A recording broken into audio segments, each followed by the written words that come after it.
भरत की वन से अयोध्या वापसी। एक रामायण कथा। राम ने भरत को हृदय से लगा लिया और कहा, भैया भरत, तुम तो अत्यंत नीतिवान हो।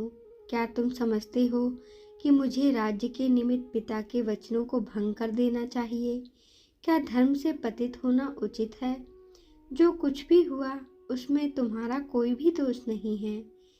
तुम्हें दुखी और लज्जित होने की किंचित मात्र भी आवश्यकता नहीं है। माता कैकेयी की निंदा करना भी उचित नहीं है, क्योंकि उन्होंने पिताजी की अनुमति से ही वर मांगे थे। मेरे लिए माता कैकेयी और माता कौशल्या दोनों ही समान रूप से सम्माननीय हैं। तुम्हें ज्ञात है कि मैं पिताजी की आज्ञा का उल्लंघन कदापि नहीं कर सकता। पिताजी ने स्वयं ही तुम्हें राज्य प्रदान किया है, अतः उसे ग्रहण करना तुम्हारा कर्तव्य है। पिताजी के परलोक सुधार जाने का मुझे अत्यंत दुख है। मुझ अभागे को उन्होंने अपनी सेवा, अंतिम दर्शन और दाह संस्कार के अवसर से वंचित कर दिया। कहते कहते राम के नेत्रों से अश्रुधारा बह चली। फिर उन्होंने सीता से जाकर कहा, प्रिय, पूज्य पिताजी स्वर्गलोक सिधार गए। तत्पश्चात लक्ष्मण को संबोधित करते हुए बोले, भैया, अभी अभी मुझे यह समाचार भरत से प्राप्त हुआ है कि हम पितृविहीन हो गए हैं। इस सूचना को सुनते ही सीता और लक्ष्मण बिलख बिलख कर रो पड़े। इसके पश्चात राम ने प्रयास पूर्वक धैर्य धारण किया और सीता तथा लक्ष्मण के साथ मंदाकिनी के तट पर जाकर पिता को जलांजलि दी। बक्कल चीर धारण किया, हुंगदी के गूदे का पिंड बनाया और उस पिंड को कुशा पर रखकर उनका तर्पण किया। पिंडदान तथा स्नान आदि से निवृत्त होने के पश्चात वे अपनी कुटिया में लौटे और भाइयों को भुजाओं में भरकर रोने लगे। उनके अंतर्नाद को सुनकर गुरु वशिष्ठ तथा सभी रानियां वहां आ पहुंची। विलाप करने में वे रानियां भी सम्मिलित हो गईं। फिर प्रयास पूर्वक धैर्य धारण करके राम, लक्ष्मण और सीता ने सब रानियों एवं गुरु वशिष्ठ के चरणों की वंदना की। कुछ काल पश्चात सभी लोग रामचंद्र को घेर कर बैठ गए और महाराज दशरथ के विषय में चर्चा करने लगे। इस प्रकार वह रात्रि व्यतीत हो गई। प्रातःकाल संध्या उपासना आदि से निवृत्त होकर राजगुरु तथा मंत्रीगण को साथ लेकर भरत राम के पास आए और बोले, हे रघुकुल शिरोमणि, प्रतिज्ञाबद्ध होने के कारण पिताजी ने अयोध्या का राज्य मुझे प्रदान किया था। उस राज्य को अब मैं आपको समर्पित करता हूँ। कृपा करके आप इसे स्वीकार करें। राम ने कहा, भरत, मैं जानता हूँ कि पिता की मृत्यु और मेरे वनवास से तुम अत्यंत दुखी हो, किंतु विधि के विधान को भला कौन टाल सकता है।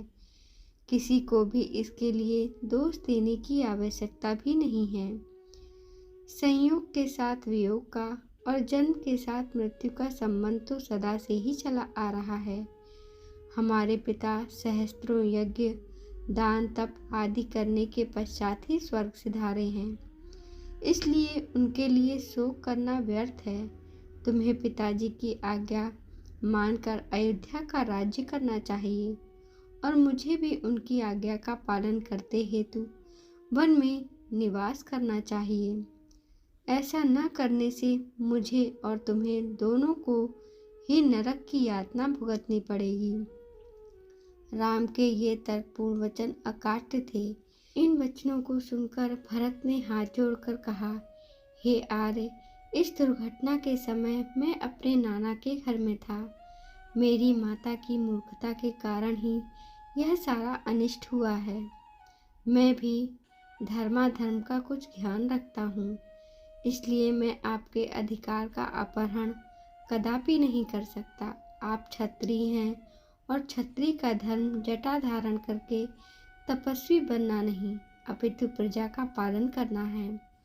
आपसे आयु, ज्ञान, विद्या आदि सभी में छोटा होते हुए भी मैं सिंहासन पर कैसे बैठ सकता हूँ। इसलिए आपसे प्रार्थना करता हूँ कि आप राज सिंहासन पर बैठकर मेरी माता को लोक निंदा से और पिताजी को पाप से बचाइए, अन्यथा मुझे भी वन में रहने की अनुमति दीजिए। रामचंद्र ने भरत को फिर से समझाते हुए कहा, पिताजी ने तुम्हें राज्य प्रदान किया है और मुझे 14 वर्ष के लिए वनवास की आज्ञा दी है। जिस प्रकार मैं उनके वचनों पर श्रद्धा रखकर उनकी आज्ञा का पालन कर रहा हूँ, उसी प्रकार तुम भी उनकी आज्ञा को अकाट्य मानकर अयोध्या पर शासन करो। उनके वचनों की यदि हम अवहेलना करेंगे तो उनकी आत्मा को क्लेश पहुँचेगा। तुम्हें राज्य कार्य में समुचित सहायता देने के लिए सर्पधन तुम्हारे साथ है ही।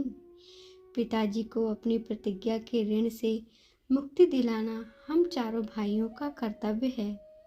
रामचंद्र के वचनों को सुनकर अयोध्या के अत्यंत चतुर मंत्री जबाली ने कहा, हे रामचंद्र, सारे नाते मिथ्या हैं। संसार में कौन किसका बंधु है। जीव अकेले ही जन्म लेता है और अकेला ही नष्ट होता है। सत्य तो यह है कि इस संसार में कोई किसी का संबंधी नहीं होता। संबंधों के माया जाल में फंसकर स्वयं को विनष्ट करना बुद्धिमानी नहीं है। आप पितृण के मिथ्या विचार को त्याग दें और राज्य को स्वीकार करें। स्वर्ग, नर्क, परलोक, कर्मों का फल आदि सब काल्पनिक बातें हैं। जो प्रत्यक्ष है वही सत्य है।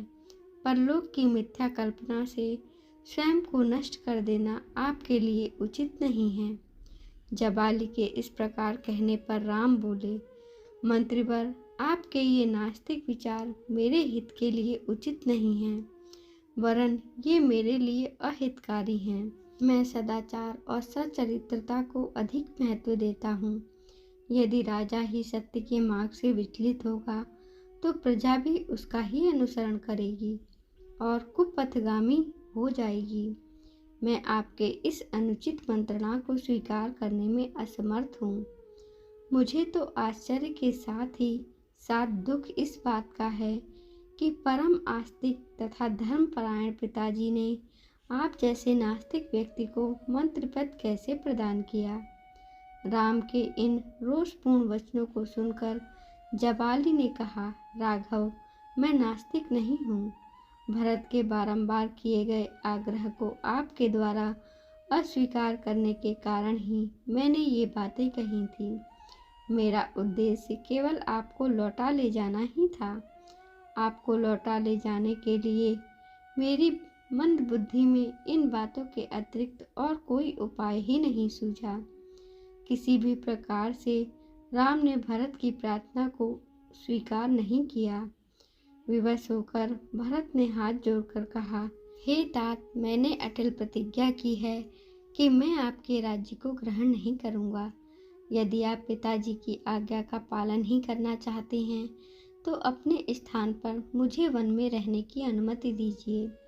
आपके बदले मेरे वन में रहने से भी पिता को माता के ऋण से मुक्ति मिल जाएगी। इन स्नेहपूर्ण वचनों को सुनकर राम मंत्रियों और पुरवासियों की ओर देखकर बोले, जो कुछ भी हो चुका है उसे ना तो मैं बदल सकता हूँ और ना ही भरत। वनवास की आज्ञा मुझे मिली है, न कि भरत को।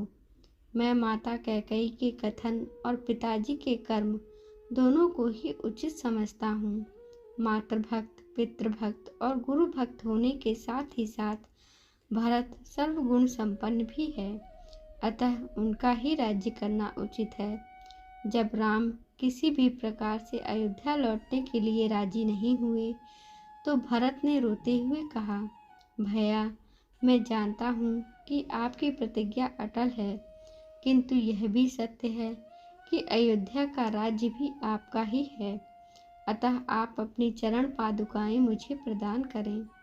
मैं इन्हें अयोध्या के राज्य सिंहासन पर प्रतिष्ठित करूँगा और स्वयं वक्कल धारण करके ब्रह्मचर्य व्रत का पालन करते हुए नगर के बाहर रहकर आपके सेवक के रूप में राजकाज चलाऊंगा। 14 वर्ष पूर्ण होते ही यदि आप अयोध्या नहीं पहुँचे तो मैं स्वयं को अग्नि में भस्म कर दूंगा। यही मेरी प्रतिज्ञा है। रामचंद्र जी ने भरत को हृदय से लगाकर उन्हें अपनी पादुकाएं दे दी। फिर शत्रुघ्न को समझाते हुए बोले, भैया, माता कैकेयी को कभी अपशब्द कहकर उनका अपमान मत करना। इस बात को कभी न भूलना कि वे हम सबकी पूज्य माता हैं। तुम्हें मेरी और सीता की शपथ है। फिर माताओं को धैर्य बंधाकर सम्मान पूर्वक सबको विदा किया। श्री राम की चरण पादुकाओं के साथ भरत और शत्रुघ्न रथ पर सवार हुए।